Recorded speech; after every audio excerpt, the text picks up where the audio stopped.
There it is. Hey, everybody. Welcome to Coffee Chat with Camille. I am your hostess, Camille, and I am going to talk just a little bit about the homeless situation that's going on. It's actually happening throughout America, but I wanted to kind of touch on LA. And then after that, I want to go into Clarence Avant. And I don't know if you guys know him. He's passed away. His wife passed away. But as I stated in an earlier show, I really wanted to talk a little bit, touch a little bit on Clarence Avant and his wife. Okay. So let's start off though first with the homeless crisis. Before I get started, I just need to remind you to please subscribe and like and subscribe so that people can find my show easier. So that I'm also within the mind of YouTube, so you can look and find me when need be, right? Also, if you don't know what to do, the last video I show you how to subscribe and like, and I'll be happy to do that again because some people don't know how to do it. They're like, "What do you mean subscribe and like?" Okay, so I'll show you that at the end of the video. Okay, and one moment, let me look at you guys over in YouTube here because I have a lot of people who want to be friends, and I'm like, that's cool. So I might go over to you face. It's not YouTube. Over to Facebook. Um, I'll go there live shortly. Okay, because I'm trying to do about 10 live streams a day. Um, but let's move forward. For all of you guys who don't know, I don't particularly like to call people homeless the way everybody else does. I just say indigent because that's what my father used to call them, indigent. Okay, so I'm actually going to use that terminology, and if you don't or never heard of it, please look it up. Okay, um, so uh, I'm just going to do a little bit of a homeless documentary that was no, not by Laughing Lion. One moment, I found a good one earlier. I should have had it ready for you, huh? And then I also have to share the screen. Let me do that now so you guys can see what I am doing here. All right, there we go. Okay, so we're going to go right in here to the Google search. Okay, yeah, and I have to make sure the audio is on so you can hear it too. So I will probably use this one, the first one. Okay, I really wanted to be specific to LA, but California is having a real hard time with the whole. This one is.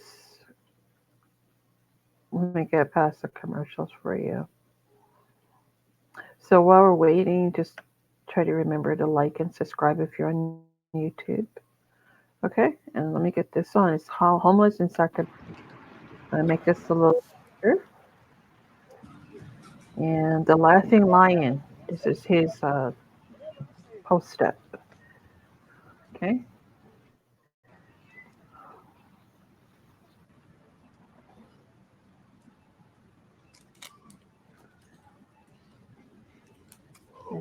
No pictures. Part of, oh no. Okay. I was just trying to hand out some food. Okay. Yeah, I want to see myself. How are you, man? How you doing today? All right, all right. Some healthy nuts and stuff. You all right? How's it out here? I just Man, it's time. Hey, trying to stay above water, man, every day, man. Trying to not fucking with dope. Staying off the weed. I just got out of detox. okay. Good for you. Good for you. All right. Good. Yeah. Yeah, I'm just staying above water, bro. Okay. What's your name? Belton. Belton. Velzen. Yeah. Velzen. I'm Kenzo. That's Velzen. good. Good to meet you, man. I see that you got the rep in the Kings. Oh, yeah, I rep Kings all day, every day. It was interesting. It was a good year. It was a good year, I have to say. It was disappointing at the end, but hey, you get it for your homie over here. What's up, man? So, and the lady over here. Hi. Yeah, No, like okay. those, huh? No, I'm not getting her. But you want anything? I got some cranberries. You like those? Cranberries and nuts? Yeah. Here you. Anyways, I'm out here just advocating for people, All right, man. Thank you. God for bless the you. people on the streets. That's what I'm doing. I raise money through these videos. Oh, for So sure. yeah. All right. So Oh, have you heard Tough White Underbelly? yes. Yeah, I, I watch his videos too. kind of like that. Underbelly? Yeah, Kind of like that. yeah. Yeah. Right. So he's got everything he needs in here. I'm charging my phone. Yeah. He got everything he needs in here. Just All right. about. Yeah. Got the cigs. Looks pretty comfy. I slept in the back of my car last night. It was hard as hell. I didn't have one of those. Yeah. I didn't have one of those mats though. Okay. All right. Okay now. Thank you, man. Take it easy now. Take care, guys. Yep. Oh, that's you over Okay, here? so Okay. I'm gonna go ahead and pause this. I'm gonna peek inside. All right, actually, I'm gonna stop sharing this one, and then okay, so pretty much because I don't want to like show the person's whole video, I just wanted to show you guys a little bit and touch on how there's so many people out there. They just show one in that video, but if you go in the search engine and you put in the number of how many people are indigent, or how many videos are about it where folks are posting up, depending on where they live, you will find like over 400,000 videos. So people really do care about the fact that there's so many people that need some place to live. And also, they said the number one problem is affordable housing. The housing market in California is very high. And I don't care how many jobs you work, you have to have at least two incomes, at least. And they have to be relatively high. And that's if you just want to live, like comfortably, I'll say. Okay. And if not, then you just have to live in a depressed area because the property is cheaper. Okay. But we all know that. Well, you guys may not know, but with depressed areas, there's a whole host of other problems that start happening, right? And it don't let there be a liquor store or a smoke shop around. Oh my God, it just gets interesting quick. And so it's not family friendly. But a lot of people who come from down south, when I'm referring to down south, I'm talking about Mexico. I'm not talking. Okay, I'll just say Mexico, excuse me, Central America and South America.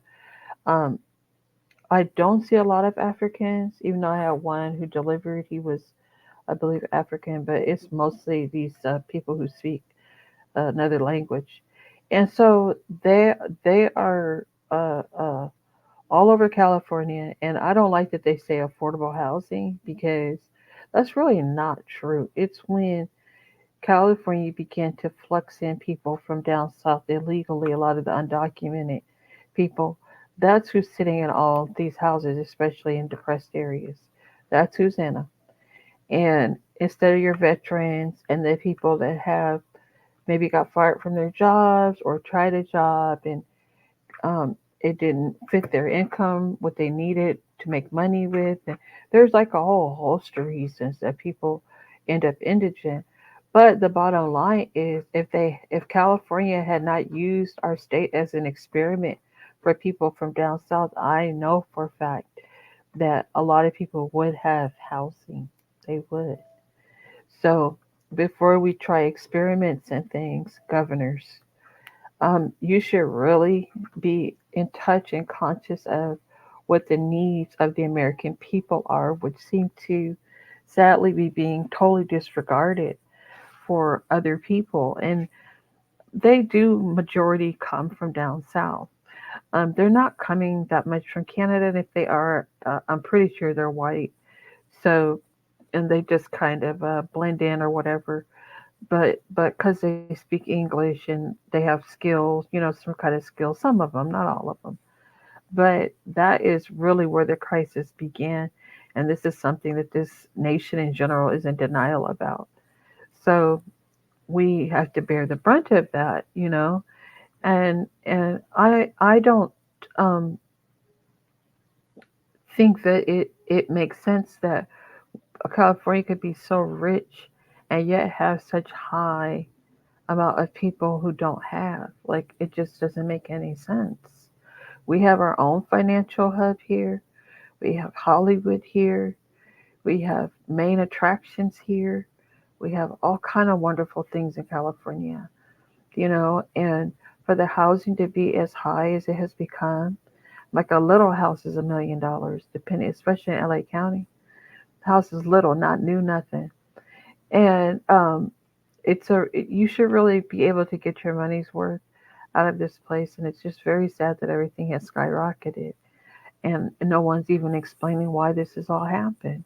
And now you got people, sitting here with tents, which is really, honestly, it's sad and embarrassing. How can you say, "Oh, I'm a first world country"? We a first world country. You're first world because of military and because everybody pays for military. That's why we're first world. We didn't have a military. I'm not. I'm not too sure. In all these bombs, I'm not too sure that we would really be considered a first world country, would we? I see us as more first and third. We're like a first and third world country, unfortunately. And so right now, our people who have needs, who are in fact left behind, they should be taken care of. If Americans can show America, the government of America, can show that it can take care of people who don't have a legal right to be here, then how much sense does it make that you don't take care of your very own? You got them out on the street. This is really strange and very, very horrible. Now, because all this is happening too, we have a little bit of a skyrocket in crime. Now, every time you turn around, they say, "Oh no, there's no crime. We have been very little crime. Our numbers are dropping." Your numbers are really not dropping like that. Our numbers are not dropping. That's not really true. Okay? It's just a matter of reporting what the numbers are accurately.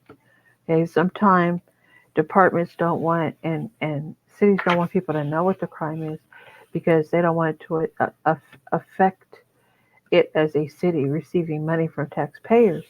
But the truth of the matter is that we're really not doing that well here in America. So for all of you people who try to run over here, you really need to stop. And I am asking respectfully that the government takes care of all of our Americans first. Okay? I'm not saying this because of Trump. I'm just saying because I've seen it with my own eyes. It's very sad. Very sad to see this. People living out on the street like this in tents and everything. Doesn't make any sense in a so-called first world country. All right, now let's go ahead and shift gears a bit to Clarence Avant. Now, why am I mentioning him? Earlier, I did say to you folks, I did mention rather, that the mayor of Los Angeles' home was burglarized, her residence, which is the Getty home, and it was I don't know if I could say burglarized, but it was definitely broken into. And they did catch the person who did it. But there is a strange thing going on in LA. And I want to talk a little bit on Clarence Avant. Now, who was he? He was a prominent American music executive and a film producer. Okay? One moment. And I'm sourcing Wikipedia. Okay? I want to mention real quick, please like and subscribe to Coffee Chat with Camille. And then at the end, I'm going to show you how you can like and subscribe. Okay? So Clarence Avant, he just passed away last year. He's a prominent American music executive and film producer. He originated from Climax, North Carolina. Avant began his professional journey in the 1950s, managing Teddy P's Lounge in Newark, New Jersey.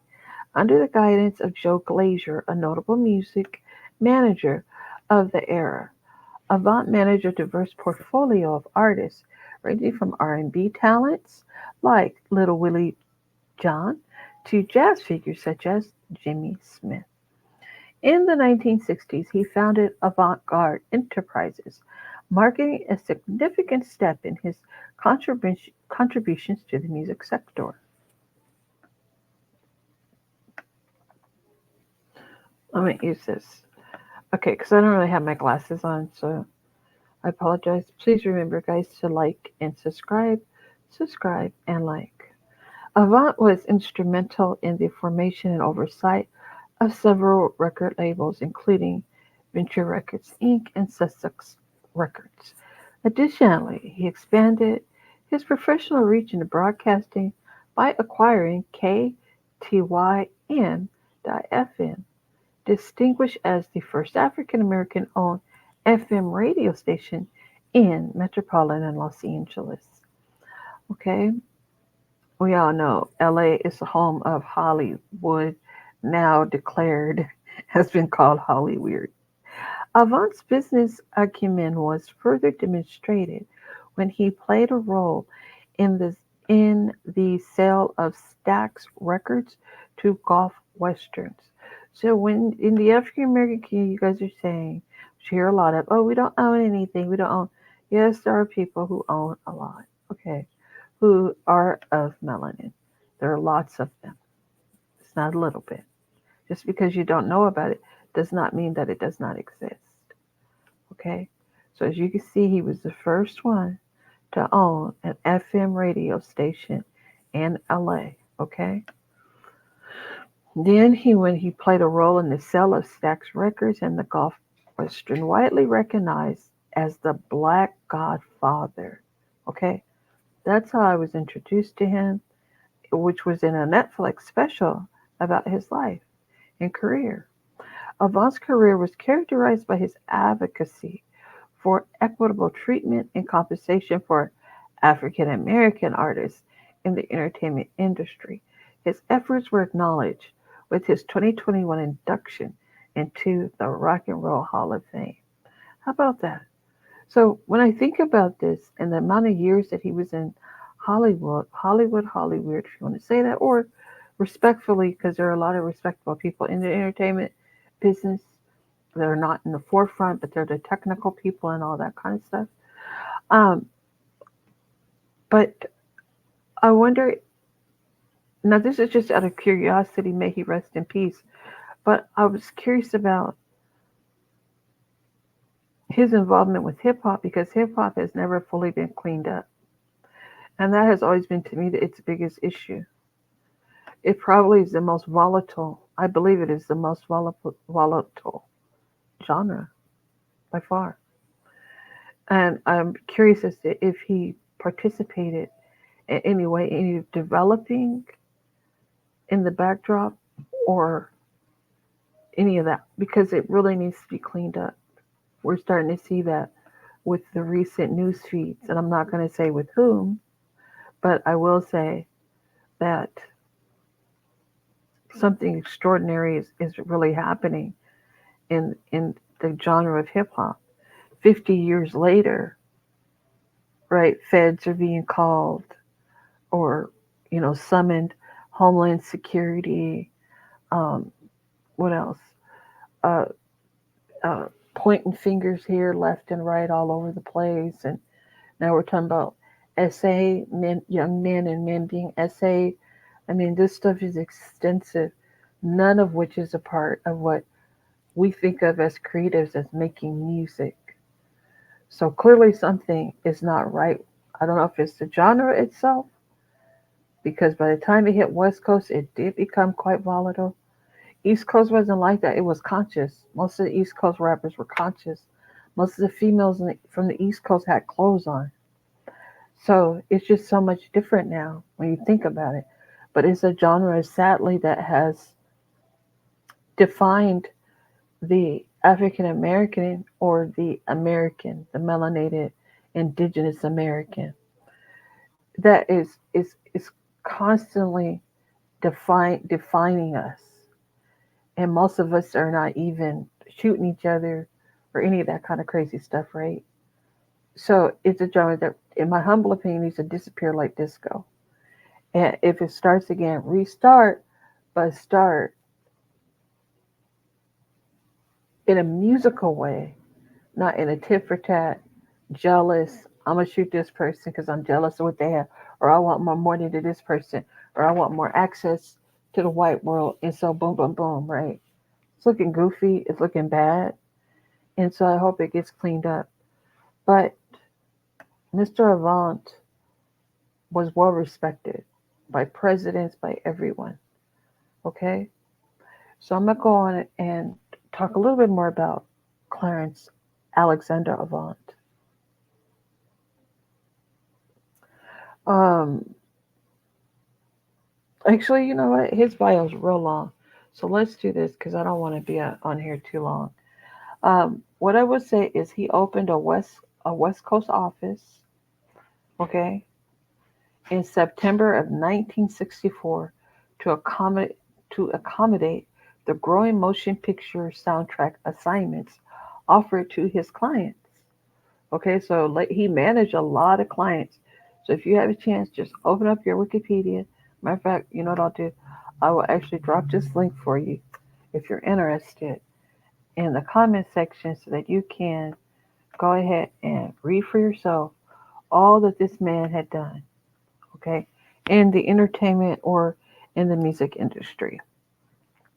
Okay, so moving on. So his clients included Kim Weston, Louise Bonfa, Wynton Kelly, Freddie Hubert, Curtis, that's him, Curtis Fuller, Pat Thomas, Rocky Roll pioneer Tom Wilson, okay, that's Tom Wilson, all right, whom Avant partnered with in the Wilson organization, jazz producer Creed Taylor, that's Creed Taylor, jazz musician Jimmy Smith, that's Mr. Jimmy Smith, an Argentine pianist, composer. That's who he was. This one, excuse me, Lalo Schifrin. Schifrin, I hope I pronounced that correctly. You know what? Did I check? Oh my God. You guys, I'm so sorry. I did not share. I did not. I do this all the time. I forget to share screens. I apologize. I'm telling you, look at this and look at that. You can't even see that. What I'm looking at, right? Sorry about that. I apologize. Meanwhile, please like, subscribe, comment, share. Thank you. All right. So where was I? So little Willie John. He was an R&B singer in the 1950s. That's a great image of him. Sarah Vaughan, most beautiful jazz vocalist. Oh, her voice is so beautiful. And anyway, but these are all Avant's clients. Louise Bonfa, Wynton Kelly. Look at all these jazz pianists. See, these are real musicians as far as I'm concerned. Frederick Dwayne Hubert, Curtis Fuller, Pat Thomas, Pat Thomas, rock and roll pioneer Tom Wilson. All right, this is a jazz producer, Creed Taylor, and Avant. So Creed Taylor, this man right here in the picture, right there, and Avant, they partnered with Wilson organization jazz producer Creed Taylor, jazz musician Jimmy Smith, and Argentine pianist composer Lalo Schifrin. Okay, so he was working in entertainment in a very very big way. All right, very important man, incredible mind. All right, so Scriffin and Smith collaborated to make The Cat, released it by Verve Records in '64, and okay, and so then later, during his years in New York, Avant served as an advisor, board member, and executive of the National Association of Radio Announcers, later the National Association of Television and Radio Announcers, and also as a consultant to Play Tape, a two-track tape cartridge system developed by Frank Stanton and first marketed by MGM Records. Okay, so on September 27, 1966, Avant incorporated Sussex Productions Inc. in New York, an independent record production firm with artists Forhies, Johnny Nash, Terry Bryant, Billy Woods, and the judge and the jury. Okay? I don't know. I never heard of the judge and the jury. All right, so we're just going to keep going. Avant had lived in Beverly Hills. Okay, so now I'm going to move on down. You can look up his wonderful bio. It is just amazing that he did so much. And I'm gonna tell you the truth. Up until the documentary on Netflix, I didn't know who he was. Never heard of him. But everybody else knew who he was in the industry. Okay, so let's look at his awards real quick. He did American Academy of Achievement Gold Plate Award for the American Academy Achievement presented by the Awards Council member Quincy Jones. Okay, so he got the Golden Plate Award. He also received the National Association of Recording Arts and Sciences Award, him the Trustees Award. I don't know why it's in red. So I don't know, maybe something happened. In 2016, Avant received a star on the Hollywood Walk of Fame, okay, for his contributions to the recording industry. And oh, his is next to Jimmy Jam and Terry Lewis. Those are two music executives, singer songwriters, executive producers. That's who Jimmy Jam and Terry Lewis are. And I think their most famous act is Janet Jackson. One of the most famous, excuse me, when she did her Control album. Okay, so in February 2018, Avant received the President's Merit Award as a Grammy icon at the Clive Davis pre-Grammy Gala in Los Angeles in 2018. Okay, then in May of 2021, the Rock and Roll Hall of Fame announced that Avant received an Ahmet Ertegun, I think that's how you pronounce it, Ertegun Award, and he would be inducted to the 2021 class. Previous inductees were Bill Withers. Uh, he's the one who sang Ain't No Sunshine When She's Gone, for people who don't know, as well as current Vice President Kamala Harris, and former President Barack Obama spoke about Avant's impact in a video package. Okay? So he was married to, in his personal life, he was married to Jacqueline Albert Gray. They had two children, Nicole and Alexander. Nicole Avant is a former United States ambassador to the Bahamas, and his wife, and the wife of Netflix executive Ted Sarandos, who produced a Netflix documentary called The Black Godfather. That's her father. Okay, so Nicole is the daughter of the Black Godfather, which is Mr. Avant. Okay, so moving on. Jackie Avant served as the president of, one moment. Jackie is his wife. Wife, yes. Jackie Avant served as the president of the Neighbors of Watts, the support group for the South Central Community Child Care Center in 1975, entertainment chairman of the Now Benefit Auction and Dinner Dance, and chairwoman of the Now membership in 1974. She was also on the board of directors of the International Student Center at UCLA. Okay? Now, listen to this part. She was shot and killed on December 1st, 2021, at the age of 81 during a home invasion at the couple's residence in Beverly Hills, California. Okay? All right. So, that is what I was trying to get to. Is this mysterious home invasion that happened to these prominent people in Beverly Hills, California. I have something to say. They are shutting down stores in Beverly Hills, California because of all of the crime, the stealing. Places are moving far, far away. Sorry for going back and forth, guys.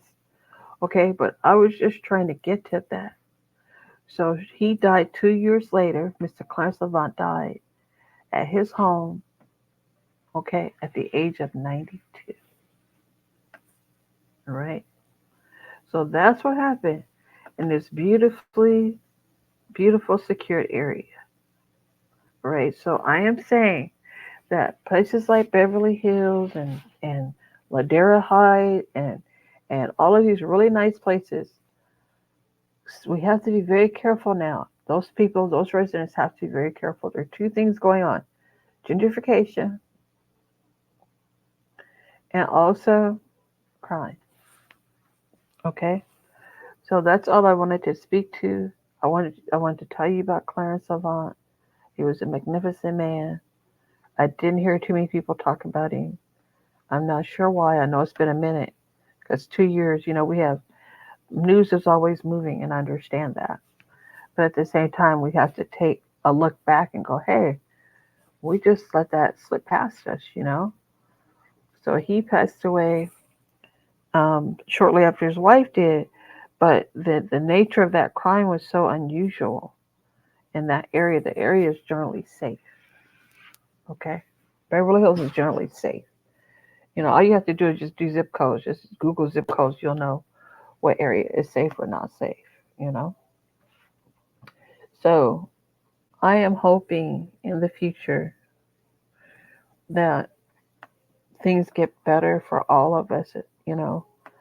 And we don't have to worry so much about um,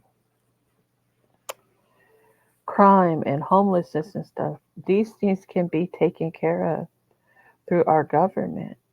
I think it's Karen Bass, the mayor of Los Angeles. She is currently asking the wealthy to help with affordable housing. I'm pretty sure I'm not wrong on that. Let me go back and look for you all.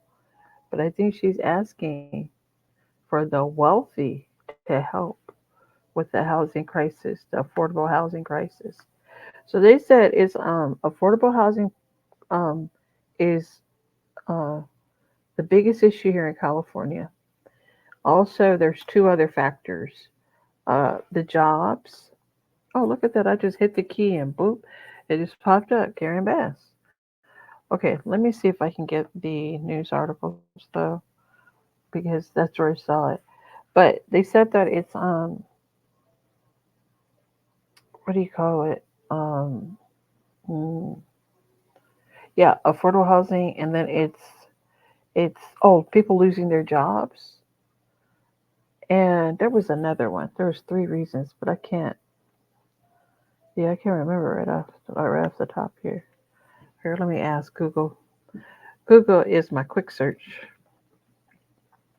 Is cause. I just put like what is cause of homelessness like that in California, and then what it did is it showed me. It may have been. Oh no, that's not where I went. Okay, one moment, guys. Well, I'm looking for the reason. Please try to remember to like and subscribe, okay? Thank you. All right, let's see. New study traces California homelessness causes and effects. Mental health and substance abuse are factors. Researchers found financial instability, lack of affordable housing. The source is LA Times, okay? There was another one. It was like Q&A, but it's okay. All right. So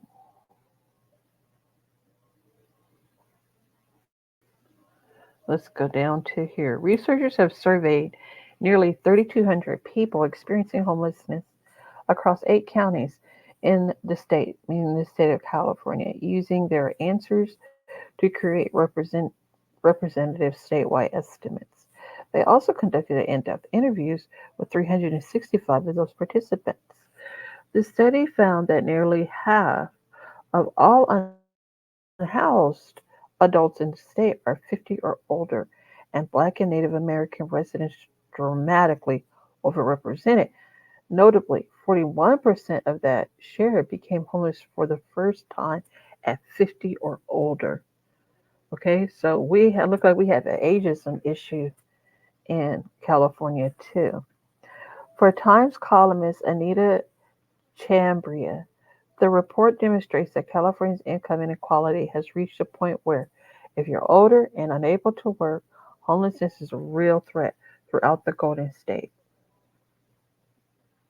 I keep getting all these people on Facebook who want to friend me, but you guys are just going to have to wait because I have over 200 people to to be friends with, and you know that's very time consuming. So if you're not receiving a response, it's because I'm not going to sit there and go through 200 people right now. Okay, I don't have the time. Very sorry. And it's mostly you men. I'm not looking for anybody. Okay? No, no, no, no. I already have someone. Let's not do that. As much as we want to see the average homeless person as a drug tourist dropping into two progressive cities for the good fentanyl and lax and sorry, is it lax laws? Yeah. And lax laws, or someone whose mental illness makes it impossible for them to live unaided, the truth is simpler and much more devastating. As Californians age, they are being priced out of housing. This makes no sense, guys. This makes no sense. I don't want any notifications from LA Times. The study breaks down the many factors that people pointed to as contributing to their homelessness. The top reason cited was loss or reduction of income. Okay? Researchers also broke down the primary reasons cited by both leaseholders and non leaseholders, participants who didn't have their name on a lease or mortgage before their most recent episode of homelessness. Non leaseholders were more likely to report social reasons such as conflicts with other residents and discrimination. That was one of them.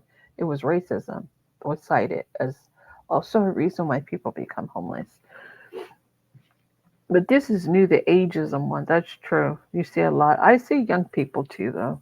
I don't. It's not all older people. I see a lot of young people. I think I had one on my show, and he was podcasting from his car. Very innovative. While leaseholders pointed to economic reasons, fleeing domestic violence was one common reason for both groups. Wow, that's sad. The authors also pointed to a few misconceptions about homelessness, including myths of homeless migration.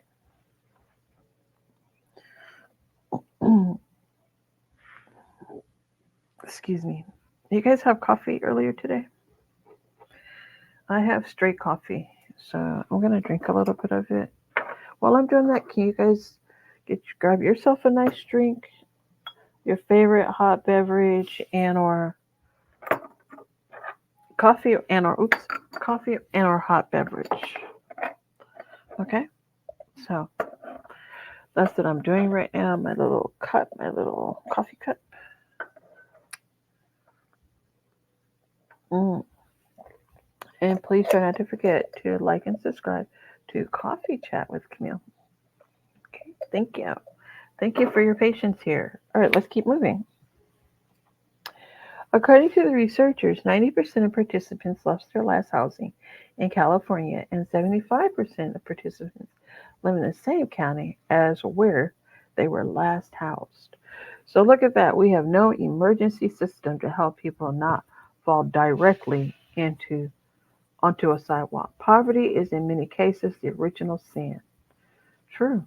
I say slavery is the original sin. If you really want to know the truth, slavery is the original sin. Okay. And why would I say such a thing? You guys may or may not be asking yourselves. Why did I say slavery is the greatest sin? It is. It's the greatest sin in the world because the United States has not openly, in an open letter to the enslaved people's ancestors and lineage, everything else is going to crumble, continue to crumble, because you did make up for the wrongs of the past. See, so all of this stuff, generation just keeps on affecting us. This is what happens when we live in a dysfunctional society, in a society that ignores its people, who take the time to go out and make it what it is, and then you turn around and when they need you, you're not even there for them. Like that's the problem with United States citizens in general. They wonder why everything's falling apart. Well, you really have to look out for each other. That's just the way it has to go, and quit making it about color and all this other superficial stuff, and just look out for one another. Moving on. Recommendations that are included in. Hold on one second. I'm sorry. I think I skipped down too far.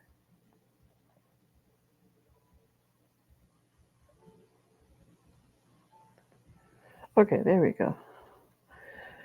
All right, so you know what? Let's wrap this on up. Do your own research. This is a LA Times article. I encourage you to do your own research because there's a lot going on with all this. And we have all these young minds, and nobody's able to, everything's out of whack. And I thought about it. I said, I had this, it was like a dream or premonition, I call them, about like our whole Congress was filled with nothing but like people who are like roughly 20, 27 to like 55, maybe 60. And everything was taken care of for us, we the people, within 4 years' time. Can you imagine that? Instead of decades. So we really have to pull ourselves together and support one another as best we can. Especially it starts with your family, all of your family. You have to have that support in a real way, not in a disgruntled way, but in a real way. And also, Night Last Dragon. Okay, what did you say? You said I usually have a cup of wine down as well. Yeah. And he also said, "Oh, here, let me put your comments up. I apologize. I'm supposed to show those. Yeah, they're right here. But I also want to come out of this article one moment. Thanks for joining me, Last Dragon. It's good to see you. I usually see you over on Star because I'm there too. And then you said agreed. It's a constant rewind because there are no resolutions. Exactly. Look at this, everyone. This is the Last Dragon. Um, I love Vanity. May she rest in peace. I love Vanity. Or Denise. I think she liked to be called Denise. But true. Slavery in America. Yeah, yeah, yeah. Absolutely. But I'm always speaking to the original enslaved. Original, right? That's what I'm speaking to. We have not we me, but our government has not apologized and made that correct by way of reparations. It's really simple. And they show the world are apologetic for mistreating a people based on what what they look like, but more importantly, for economic gain. Okay, slavery and the enslaved and all that. That was all about economics. A lot of people add a lot more to it. Yeah, those things were additional, the treatment, but it was all about economics. And I do want to say that because that is the original sin, this is why America is not going to be able to move forward.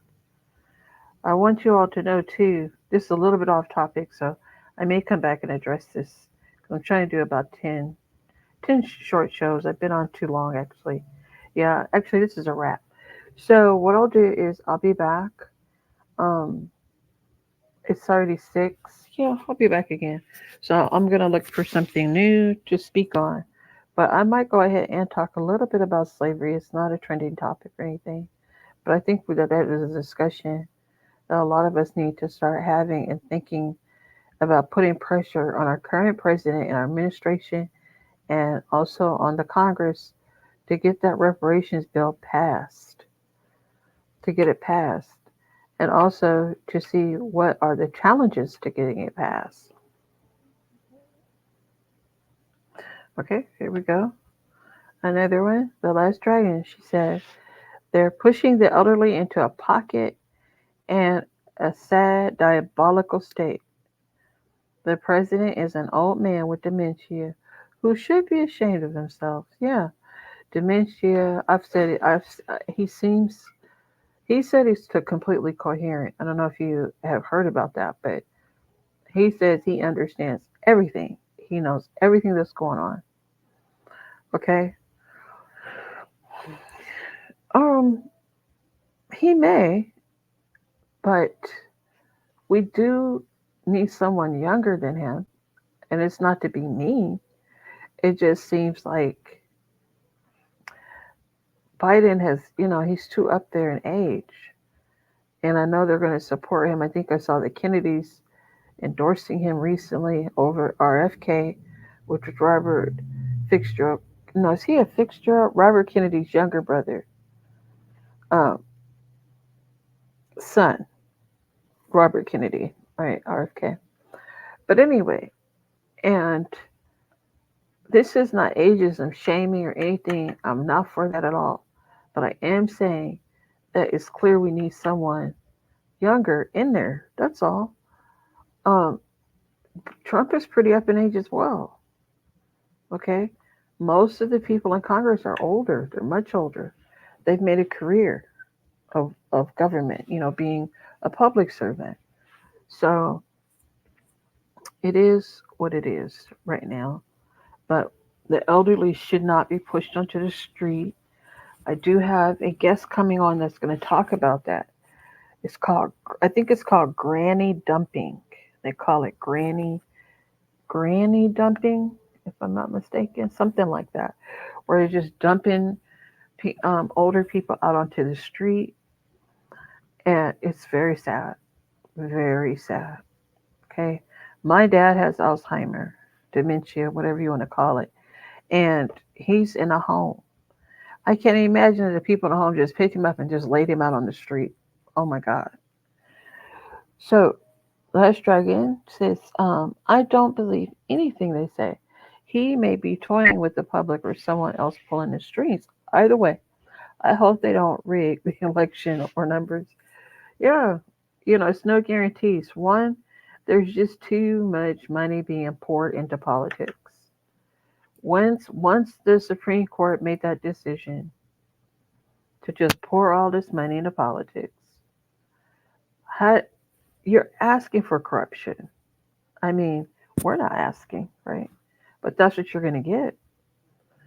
That's what you're going to get, and that's what we're getting right now. I think a lot of corruption, and I think there's cleanup. I think they're trying to clean up. Yeah, granny dumping. Um, I think they're trying to clean up the government at the same time, but it's just so slow. Granny dumping. That's just horrific to hear. I know it is. My grandmothers are 92 and of sound mind. Gratitude to you and your dad. Thank you. Thank you for that. And that's a true blessing to have them with us. Absolutely. That's where I come from. I agree with you 1000%. Yes. I mean, they're my lineage, my ancestry, they're my connection. So it's just so sad to see this happening. But we have a lot of social problems that just need to be nipped in a bud. So our crisis is real. We have many crises. We have homeless, we have veterans, we have elderly, we have children, we have women, we have men.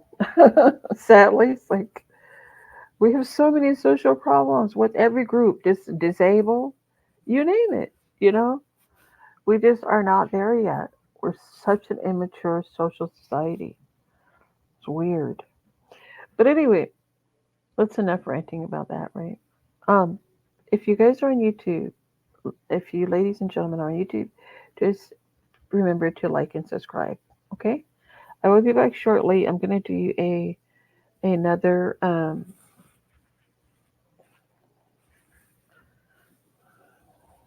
that's true. Yeah, how we research our beginnings. I'm gonna do another couple more shows. So I'm gonna go right now. And last Charlie said, I appreciate the topics that you cover. Thank you very much. I appreciate your participation and you being here. Thank you. The genealogy is a big one, and how we research our beginnings. Facts, so true. Um, Last Dragon, have you done your ancestry? Because I've done mine. All the pictures are in my mom's house, like everybody's right there. But really knowing your history is very important. So, and it strengthens you, at least for me. It's made me so much stronger. And I really felt very much alone. And now I know in my form of prayer meditation, I do pray to my ancestors and to the universe. So I got that from one of my cousins because she's married to a Nigerian man, and they have their own religion. I think it's called Ifa, right? So anyway, Okay, thank you so much. And I'll be back in about 15 minutes or so, right? Thanks for watching Coffee Chat with Camille. Thank you so much for participating in the comment section. And I'll be back in roughly like 15 minutes. Um, Please remember to like and subscribe, all right? And, oh, you start and stop, really? Okay. Okay, you start and stop. Yeah, exactly. You know why? I was doing that too. Um, until I started making some serious progress. So, but it is a process. Genealogy and researching who you are, it's a process. I thought it was just gonna be like, oh, you go in, okay, that's my grandma, my great grandma, my great great grandma, like that. But it gets like great great. I now am at my greatest grandmother. That's what I call her because she came here in the 1600s, and I can see schedules, slave schedules, and all kind of stuff. It's just fascinating, right? So, at any rate, um, oh, when you read them, you see how we've always been such an ethnically conscious country, right? So, on my greatest grandmother, and I've said this on another show, they had her listed as AFR dot, right? And CH dot. So I said, what is, okay, I knew, African, right? But then it was another, it said, and CH. And I found out that was Chinese. That she's African and Chinese. Okay? Nobody talked about that in Roots. No one talks about these. The whole schedule said that. Everybody on the slave schedule, these are real schedules. When you get, if you have it in your blood, if you have someone who was one of the enslaved, um, or who was recorded as such, but who also married, like I believe she married a man from England. He was my great great grandfather. He was Welsh. But the bottom line is this: is that there are so, hey, thank you, hi Anthony, or Antonio Anthony, hi. Um, yeah, so the whole schedule was AFR dot and CH. So there is my greatest grandmother with her daughter, and they are all Metlocks. So I am on my mother's side a Metlock, and fascinating history, fascinating history. Okay, so there is just so much to learn on those schedules, how people lived, what property they owned. They always check like everybody was broke and poor when they came here and stuff. A lot of people did not come here broke and poor. Okay, that's also a horrible misconception. Came here naked and all that other stuff they like to show you. No, not everybody. So that's why I say tracing your ancestry is mega important. It's mega important because we have individual stories, not a group story. No, no. America likes to do that. Quit grouping us. We all have different backgrounds. We all have different ethnicities in us. Okay, we're not no one anything. That's all part of the Jim Crow stuff they like to pull. We're still in Jim Crow. When you're sitting here identifying people by their complexion and then putting them categorically into one little area, that is not correct. And I don't know how or why we've been doing this and accepting it as okay. It is not. We are not actually. We're not actually a melting pot. That is actually not true. We are individuals within a melting pot. Okay? So my story of the people in my family and their struggle is not going to be the same as some other family or some other person. It's not going to be the same. We're not related like that. We're related to who we have in our ancestry. That's what we're related to. So this is what happens though when you get the lowest denominator of people coming into a country and putting it together and writing one thing, uh, talking about life, liberty, and happiness, and then you have slaves. I mean, liberty means freedom. So the paradoxical and hypocrisy that America upholds is really something. Like saying your first world, but we have third world problems. Homelessness is a third world issue, right? Not taking care of our own, that's third world issues, not first world. Yeah, yeah. Our individual stories matter. Our individual stories matter. You know? Yeah, yeah. We're Metlocks. Hi, Antonio, Anthony. Um, so, uh, like I said, I've been talking a long time. 55 minutes is long for me. Thank you. You said I'm always intrigued by persons who know their history and their individual stories. Yeah, you should know that. You should know that. And then you said, what you're saying is true, but we are identified by what people see on the outside, a hue. True. Absolutely 1000% true. But I don't allow people to identify me. I allow myself to identify who I am because I know who I am. I don't allow anybody to take that away from me. You don't get to tell me what I am. You're supposed to ask me, how do you identify? There's a difference. And I shouldn't even have to answer that question. The reason why I'm saying that is when you actually think about it, when you're a white person, people don't describe you as white. They don't do it. They don't say, oh, that white athlete. No, they call them right by their name. I found it very interesting. And then I'm going to close out. I don't know how I got way over here on this topic, but never. It's okay. It is what it is. You know, I have to do these things. But the interesting thing to me is that was at the Oscars one year. So Charlize Theron gets the Oscar. Now we all know she's South African. At least you should know by now. Born and raised in South Africa. Okay, gets her Grammy. I mean, excuse me, gets her Oscar. Clap, clap, clap, clap, clap. Boom. Calls her by her name, Charlize Theron. Lupita Nyong'o gets hers.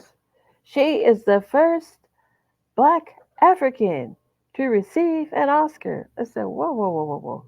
They didn't say Charlize Theron is the first white South African.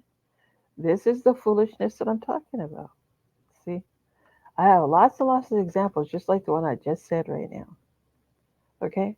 Never, never, never. Nobody ever says the white person. Person can be totally mixed race. You can't even tell what they are. Okay? But by their hue, and they'll call them white. Not necessarily. Not necessarily. She's a South African. She's technically African.